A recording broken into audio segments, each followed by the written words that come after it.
रुख जिंदगी ने मोड़ लिया कैसा, हमने सोचा नहीं था कभी ऐसा। 15-16 साल का था तो मैं दूसरे के खेत में काम भी करने जाता था, आलू वगैरह रोपने के लिए, जिससे मेरे पास पैसा आता था। मैं उसी पैसा से मैं सीखने जाता था अपना गुरुजी के पास। ये रातें, ये मौसम, नदी का किनारा, ये चंचल हवा।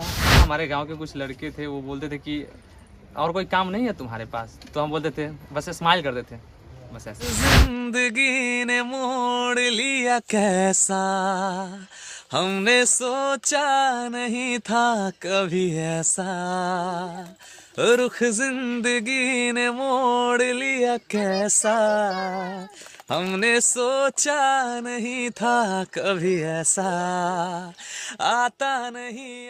मुझे नहीं पता था कि मेरा गाना वायरल होगा या होने वाला है या हो गया है।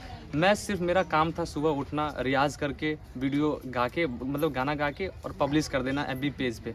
वहाँ से मेरा पता नहीं, एक छपरा ज़िला वाले भैया थे, उन्होंने ट्विटर पे उन्होंने डाल दिया, उन्होंने वीडियो डाला। उसके बाद मुझे उन्होंने बाद में पता चला कि तुम्हारा वीडियो वायरल हो रहा है। चौदहवीं का चांद हो या आफताब हो,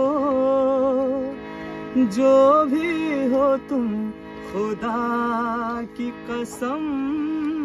गाना सबसे पहले तो मैंने सीखा नहीं था। मैं बचपन में पहले डांसिंग करता था, तो डांसिंग छोड़ के जब मैंने बोला ना कि स्टेज शो हो रहा था, तो मैंने वहाँ देखा सबको गाते हुए, तो मुझे लगा नहीं, मैं तो स्कूल में गाता हूँ, मुझे भी गाना सीखना चाहिए और इस गाना को एंजॉय करके मुझे इवेंट, मतलब स्टेज पे मुझे गाने का शौक़ था बहुत ज़्यादा। तो मैं सोचा कि नहीं, मैं भी करूँगा। तो हमारे भैया हैं, विक्की भैया, वो म्यूजिशियन है, तो मैंने उनको बोला था, भैया मुझे सीखना है, तो अपना हारमोनियम दीजिएगा क्या? तो वो बोले कि नहीं, तुमसे ये सब नहीं होगा काम। जो बड़ा जो आदमी का बच्चा होता है, वही बड़ा इंस्टीट्यूट में जाके सीखता है, जो तुमसे कभी नहीं हो पाएगा। तो मैंने बोला नहीं भैया, मैं रो के बोला था कि नहीं, मैं कर लूँगा, शायद उनको याद होगा। तो उन्होंने 4-5 दिन तक मुझे इग्नोर किया। फिर 6-7 दिन बाद में गया फिर से कि भैया कि मुझे ना दीजिए ना हारमोनियम, मुझे रियाज़ करना, मुझे सीखना है। आप नहीं सिखाइएगा कोई दिक्कत नहीं है, मैं खुद से कर लूँगा। तो उन्होंने बोला ठीक है, ले जा। तो उन्होंने हारमोनियम दिया, घर पे मैं ला के उल्टा सीधा सारे गाँव पधनी से मैं गा रहा था। तो फिर एक दिन आए और बोले कि क्या कर रहा है, बता कैसे रियाज़ कर रहा है। तो मैंने बताया, तो उन्होंने बोला कि ये गलत है। फिर उन्होंने मेरा आगे का काम, जो सरगम था, जो पलटा था, उन्होंने सब कुछ मुझे सिखाना शुरू कर दिया। 15 या 16 साल का था मैं। तो उस टाइम मुझे लगा कि नहीं, मुझे गाना चाहिए। तो फिर मैंने देखा कि अच्छा टीवी पे तो कोई एक्टर गाता है, तो मुझे उतना पता नहीं था कि सिंगर भी होता है। तो मुझे लगा एक्टर गाता है। तो फिर मैंने सोचा कि यार एक्टर बनने के लिए मुझे एक्टिंग ये करना होगा। तो फिर मैंने छोड़ दिया। फिर बाद में पता चला कि नहीं सिंगर होता है। तो फिर मैंने फिर से स्टार्ट कर दिया। अगर मैं सबके सामने गाऊँगा तो सब मुझे गाली वाली ही देते थे, पागल ही बोलते थे। तो इसलिए मैं सुबह इसलिए उठता था जल्दी, ताकि सुबह में सब लोग बहुत लेट से भी उठते हैं, तो मैं चुपचाप अपने गली में जाके बनाता था। और नहीं तो इस वक्त मेरा टाइम था 12 बज रहा है, इस वक्त मैं रेलवे स्टेशन पे चला जाता था, उधर खेत खलियान में जाके मैं गाना बना के अपलोड कर देता था। हमारे गाँव के कुछ लड़के थे, वो बोलते थे कि और कोई काम नहीं है तुम्हारे पास, तो हम बोलते थे, बस स्माइल कर देते, बस ऐसे। मुस्कुराने की वजह तुम हो, गुनगुनाने की वजह तुम हो, जिया जाए ना जाए ना जाए ना, ओरे पिया रे, जिया जाए ना जाए ना जाए ना, ओरे पिया रे। फतेह मूवी है, सोनू सूद सर का है ये। तो उसमें गाने का मुझे ऑफ़र मिला है। सर ने बोला है कि 27 या 28 को मैं मुंबई में रहूँगा, आ जाओ मुंबई। एक गांव के लड़के का नहीं सर, हमारे गांव का, हमारे क्षेत्र का, हमारे बिहार का नाम रोशन हुआ है। मैं तो बस ऐसे ही आम इंसान में से हूँ, लेकिन जो शाहपुर पटोरी है ना, सिर्फ शाहपुर पटोरी एक ही नाम है, ये पृथ्वी पे कहीं नहीं है। तो शाहपुर पटोरी का नाम रोशन हुआ है, हमारे भहुआ गाँव का हुआ है, हमारे बिहार का हुआ है। तो इसलिए मैं बहुत खुश हूँ। मैं दर्दों को पास बिठा कर ही सोऊं, मैं दर्दों को पास बिठा कर ही सोऊं, जो तुझे लगता बारिश है वो मैं हूँ जो रोऊं।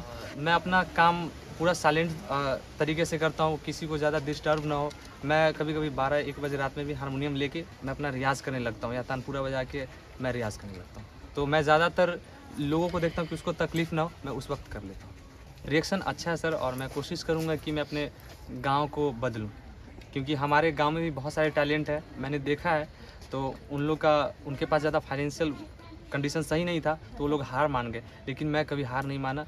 मुझे यकीन था कि मेहनत से सब कुछ बदलता है, अगर हम मेहनत नहीं करेंगे तो मुझे कोई हाथ पकड़ के नहीं लगेगा। तेरे बिन जीना है ऐसे, दिल धड़काना हो जैसे, ये इश्क है क्या दुनिया को हम समझाएं कैसे। अब दिलों की राहों में हम कुछ ऐसा कर जाएं, एक दूजे से बिछड़े तो सांस लिए बिन मर जाएं। ओ खुदा बता दे क्या लकीरों में लिखा, हमने तो बस इश्क है किया। जब मैं गा रहा था एक स्टेज शो में, तो एकाएक लोग आए और बोले बंद करो। मैंने बंद कर दिया। बोला अब गाओ, मैंने गाया। बोला माइक पे गाओ, माइक पे गाया। तुम ओरिजिनल गाना बजा रहे हो क्या? मैंने बोला नहीं। ठीक है, मैं भी सुनता हूँ। तो उसने म्यूज़िक निकाल के पहले म्यूज़िक सुना, बोला अच्छा अब तुम इसके साथ गाओ। तो उनको यकीन नहीं हो रहा था कि मैं गा रहा हूँ, उनको लग रहा है मैं रिकॉर्डिंग करके उसको वो बजा रहा था। तो वो चीज़ बहुत मुझे याद रहता है, तो इसलिए मैं पहले ही जाता हूँ, तो पहले ही सबको बोल देता हूँ कि देखिए मैं सच में गाता हूँ। अगर किन्हीं को बिलीव नहीं होता तो आके एक बार ज़रूर चेक कर लें। ना जाने का हो गइल बाटे आज, सर से चुनरिया सड़केला, अखिया मिलावे में लागे लाज, धक से करे जवा धड़केला। कुछ दिन पहले एक मुंबई से एक सर कॉल किए थे कि तुम शो करोगे? मैंने बोला कि हाँ, इवेंट था शादी का। मैंने ठीक है, और मैंने खुद से अपना टिकट बनवाया, और उस दिन ही मेरा तबीयत ख़राब हो गया, गले में टॉन्सिल हो गया, तो मैं कैंसिल कर दिया। लेकिन मैं अपने दोस्त को, अपने भैया लोग को बताया कि भैया मुंबई जब बुलाता है ना तभी इंसान जाता है, ज़बरदस्ती नहीं जाया जाता है। तो वो दिन अब आ गया।